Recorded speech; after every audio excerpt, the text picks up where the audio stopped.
Savagery Triumphant. Kristallnacht, 1938.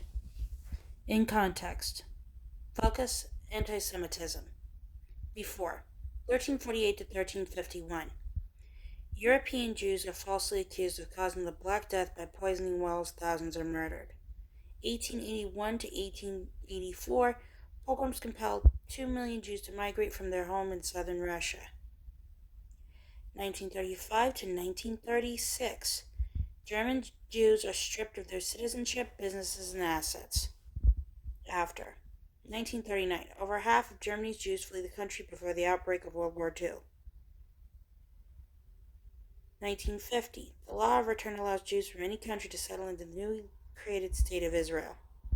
1952, 13 Jewish writers, poets, actors, and other intellectuals are killed on the night of the murdered poets in Moscow's Lubyanka prison.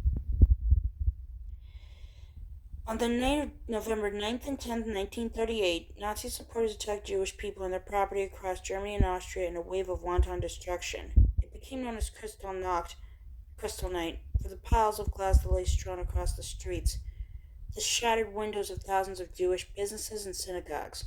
Attacks on Jewish people had been escalating ever since Hitler came to power in 1933, and their rights were gradually eroded.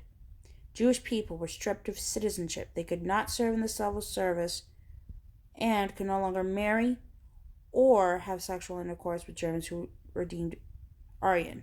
But Kristallnacht was the first organized Nazi attack. The pretext for the attack was the shooting of German diplomat Ernst von Ramth by 17-year-old Polish-Jewish student Herschel Greenspan in Paris on November 7th. The student was taking revenge for his parents' expulsion from Hanover to Poland. Seizing on the chance to fire at Nazi supporters, Joseph Goebbels, Hitler's minister for public enlightenment and propaganda, urged people to take reprisals against Jewish people. The order was issued from Munich, where he and Hitler were celebrating the anniversary of the Munich Beer Hall Putsch of 1923, Hitler's failed coup against the Weimar Republic. Violence unleashed. The orchestrated violence was presented as spontaneous acts of courage, but the head of the Gestapo had told the police not to intervene and fire brigades had been warned not to respond unless Aryan properties were threatened.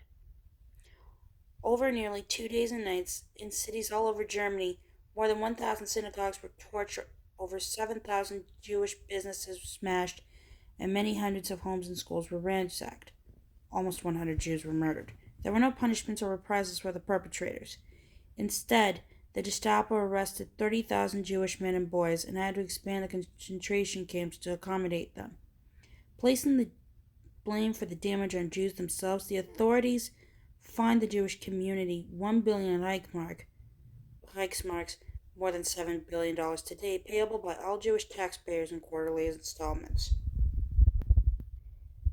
In the picture below, flames engulf a synagogue in Munich on Kristallnacht. After this night, it became almost impossible for Jewish people to hold religious services in public. We never thought that Germans would stand by and not do something about it. Margot Friedlander, Jewish eyewitness. Persistent persecution. A few days after Kristallnacht, Jews were banned from school and within a month from all public places.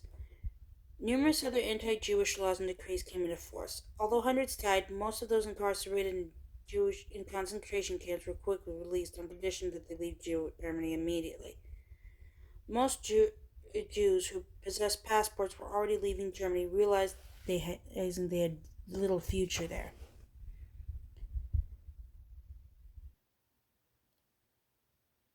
Kristallnacht provoked outrage across the world, yet President Roosevelt was alone in recalling his ambassador from Germany.